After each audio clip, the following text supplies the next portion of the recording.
అదే RTV app వార్తల్ని క్షణాల్లో చదివే అవకాశం ఉంటుంది. ఒక న్యూస్ పేపర్, ఒక టెలివిజన్ ఛానల్ మీ నేను ఒక 20 సంవత్సరాల నుంచి హోటల్ నడుపుతున్నాను.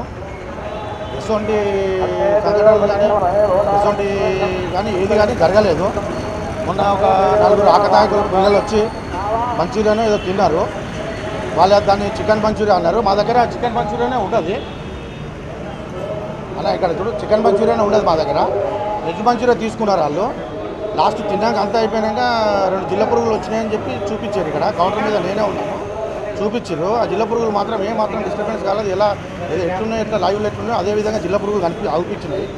నేనేం చేశానంటే కావచ్చు అనుకొని నేను పిల్లల్ని కాంప్రమైజ్ చేసి, సరే తమ్మి ఏదో నా మిస్టేక్ అయితే మా మాస్టర్లో తప్పేది అనుకొని నేను పిల్లల్ని కాంప్రమైజ్ చేసి పంపించేసాను.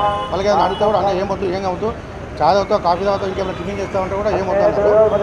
పిల్లలు వెళ్ళిపోయారు. పిల్లలు వచ్చేసి 4:30-5 గంటలకు వచ్చారు. ఆ టైంలో వెళ్ళిపోయారు పిల్లలు. మళ్ళీ నాకు 6 గంటలకు 7 గంటలకు ఒక 2-3 కెమెరా పట్టుకొని మేము మీడియా అని వచ్చేసారు. మీడియా అని వస్తే కూడా నేను చెప్పాను జరగచ్చు నా హోటల్లో, జరగలేదు, మీరు నాదే తప్పని ఒప్పుకున్నాను. ఒప్పుకున్నాక కూడా వాళ్ళు ఏమన్నారంటే ఫోటో తీసుకుంటాము, వీడియో తీసుకోమంటే బాబు వద్దు, మేము 20 సంవత్సరాల నుంచి ఒక బ్రాండ్గా మెయింటైన్ చేస్తున్నాము, మాకు ఎలాంటి ఇబ్బంది కలగలేదు ఇంతవరకు. ఏ మీడియా వాళ్ళు కూడా ఇబ్బంది పెట్టలేదు. మీది ఏ మీడియా అంటే వాళ్ళ సో అండ్ సో మీడియా చెప్పారు. ఆ మీడియాతో నేను మాట్లాడతా, మీ సీఈఓలో చెప్తా అంటే మాట్లాడుతా సరే మాట్లాడు అన్నారు. మళ్ళీ బయటకు పోయినాము, మాట్లాడినాక ఒక ఆడి ఇవ్వండి లేకపోతే ఇంకేమైనా చేయండి అంటే సరే అని ఒప్పుకున్నాక సరే రేపు మాట్లాడతాను, మీడియా సీఏతో రేపు మాట్లాడతానని చెప్పినాక తెల్లారి మళ్ళీ 11 గంటలకు 12 గంటలకు వచ్చి ఆయన లేడు ఈడ హైదరాబాద్తో మాట్లాడు అంటే నాకు హైదరాబాద్ తెలియదు. వాళ్ళు నువ్వే మాట్లాడు, నువ్వు మాట్లాడినాక నాకు ఏదైనా ఉంటే చెప్పు, నేను ఏదైనా చేస్తా సెటిల్మెంట్ అని నేను మాట్లాడినా. అంతే, అంతకంటే ఎక్కువ నాకేం తెలియదు.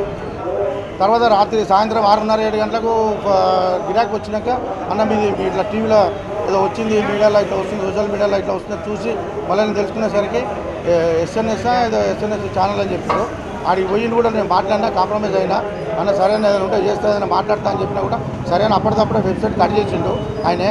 వెబ్సైట్ కట్ చేసినా కూడా సరే అని చెప్పినాం. ఇప్పటివరకు కూడా సరే అని మాట్లాడినాం. మళ్ళీ వెబ్సైట్ ఓపెన్ చేసి మళ్ళీ పబ్లిసిటీ చేస్తున్నాడు ఆయన. ఆ పబ్లిసిటీ కాకుండా నా వ్యక్తిగత ఫోటోలు వేసి ఫోటో పైన కూడా ప్రచారం చేసి ఈ విధంగా ఆ విధంగా రాసి చెప్తున్నాడు. దీనికి మరి మీడియా వాళ్ళు ఏం చెప్తారు, మరి ఫుడ్ ఇన్స్పెక్టర్ ఏం చెప్తారు, ఫుడ్ ఇన్స్పెక్టర్ వాళ్ళు కూడా వస్తా అని చెప్తున్నారు. మరి దీనికోసమే అయితే ఎదురు చూస్తున్నాడు. ఫర్దర్ ఫుడ్లో ఏం వెళ్ళాలి, ఏం చెప్పాలి, ఎవరేం చెప్పాలి, ఎవరు కంప్లైంట్ చేయాలి, కానీ మీడియా వాళ్ళే వస్తున్నారు. మీడియా వాళ్ళే చెప్తున్నారు వాళ్ళు అక్కడికి ఏమో అయింది, వాళ్ళకి అదే అయింది, వీళ్ళకి ఇదే అయింది, వాళ్ళు వస్తారు, వాళ్ళు వచ్చి మీతోనే బయటగా మాట్లాడతారని చెప్పి చెప్తున్నారు. ఎదురు చూడు చెప్పడం అంతే కదా, ఏముండదు అలా. ఫోటో వేయడం కరెక్ట్ కాదు కదా. ఫోటో వేసి వ్యక్తిగతంగా నేను 20 సంవత్సరాలకి మన చరిత్రలో ఇంతవరకు ఎట్లాంటి ఇబ్బంది లేదు. నా వ్యక్తిగత ఫోటో వేసి దాని మీద బదనాం చేసి నా పర్సనల్ ప్రెస్టేజ్ కూడా తీయడం కరెక్ట్ కాదని చెప్పేసి నేను కూడా పోలీస్ స్టేషన్కి వెళ్దామని చూస్తున్నాను. మరిన్ని వీడియోస్ కోసం ఛానల్ ని సబ్స్క్రైబ్ చేయండి, లేటెస్ట్ అప్డేట్స్ కోసం వాట్సాప్ ఛానల్ ని ఫాలో చేయండి అండ్ లింక్ డిస్క్రిప్షన్ లో ఉంది.